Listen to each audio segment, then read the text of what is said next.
नमस्कार दोस्तों, स्वागत है आप सभी का महिमा भक्ति ब्लॉग चैनल पर। तो चलिए आज के इस वीडियो में आप सुनेंगे संतोषी माता की व्रत कथा। तो आप लोग कथा को पूरा सुनिएगा, क्योंकि माना जाता है कि यह कथा पढ़े बिना संतोषी माता का व्रत अधूरा होता है। संतोषी माता व्रत की पौराणिक कथा के अनुसार एक बुढ़िया थी, उसका एक ही पुत्र था।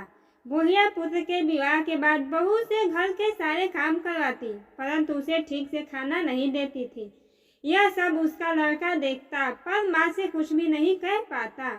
बहू दिन भर काम में लगी रहती, उपले थापती, रोटी रसोई करती, बर्तन साफ करती, कपड़े धोती और इसी में उसका सारा समय बीत जाता था। काफी सोच विचार कर एक दिन लड़का माँ से बोला, माँ मैं परदेश जा रहा हूँ। माँ को बेटे की बात पसंद आ गई तथा उसे जाने की आज्ञा दे दी।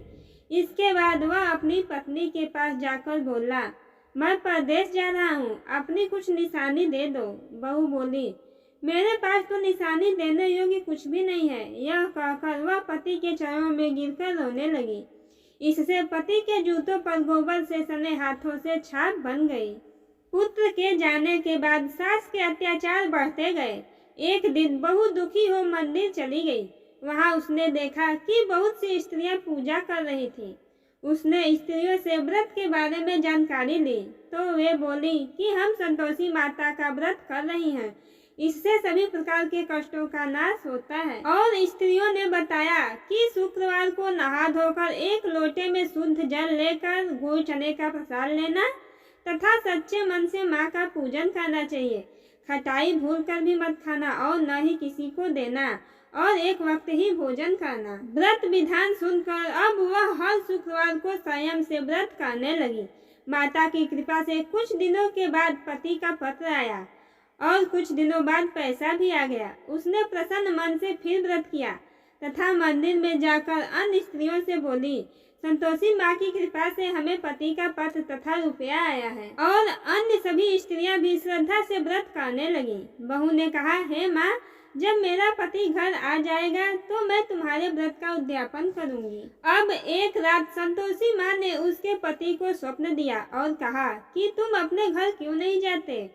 तो वह कहने लगा, सेठ का सारा सामान अभी बिका नहीं है, रुपया भी अभी नहीं आया है। उसने सेठ को स्वप्न की सारी बात कही तथा घर जाने की इजाजत मांगी, पर सेठ ने इनकार कर दिया। माँ की कृपा से कई व्यापारी आए, सोना चांदी तथा अन्य सामान खरीद कर ले गए और कर्जदार भी रुपया लौटा गए। अब तो साहूकार ने उसे घर जाने की इजाजत दे दी। घर आकर पुत्र ने अपनी माँ व पत्नी को बहुत सारे रुपए दिए। पत्नी ने कहा कि मुझे संतोषी माता के व्रत का उद्यापन करना है। उसने सभी को न्योता दे उद्यापन की सारी तैयारी की। पड़ोस की एक स्त्री उसे सुखी देखकर जलने लगी। उसने अपने बच्चों को सिखा दिया कि तुम भोजन के समय खटाई जरूर मांगना। और उद्यापन के समय खाना खाते खाते बच्चे खटाई के लिए मचल उठे तो बहू ने उन्हें पैसा देकर बहलाया। बच्चे दुकान से उन पैसों की इमली की खटाई खरीदकर खाने लगे तो बहू पर माता ने कोप किया। राजा के दूत उसके पति को पकड़कर ले जाने लगे तो किसी ने बताया कि उद्यापन में बच्चों ने पैसों की इमली की खटाई खाई है।